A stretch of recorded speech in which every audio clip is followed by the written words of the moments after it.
balobi NIONSO eza pete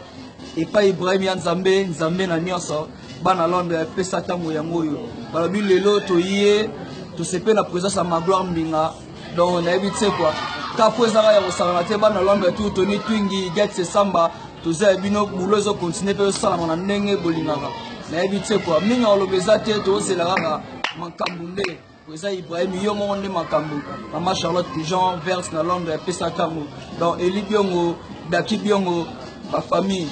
ya oloba ku minga te po to lobi déjà vous senti fait déjà donc le londe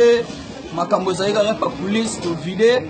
ma gloire mbinga zawa présence nemo estali bien ayoki pe o esenga yoka a comprendre esenga comprendre donc IBRAHIM retourna ba roye biso ke ka foza o sagarati donc esanga yo mo konzina ngai na ebitse quoi donc vraiment yo na bige NIONSO pete mama miki amine ne saka liwa mais loketo mama miki so simbiango dego mingi sayo des gars ça c'est la voix des anges papa la merveille kafu ya sagarati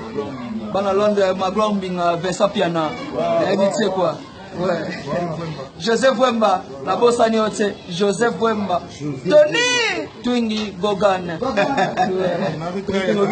IBRAHIM ya NZAMBE na NIONSO nzamba bilamba nzamba Congo nzamba monde entier Rossier soda makasi Charlotte mon cœur a baissé de toi malgré la différence et le quoi bolinga na yo c'est biloko ya nzoto pesa mapo menalia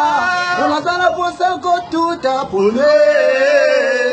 merci vraiment alobi talaka Rossi tembo ah IBRAHIM ya NZAMBE akoloba mingi eza te mabaya lilonde ya mbote ebengaka mokonzi na sepeli fort ai na marque ya système balobi guerrier yo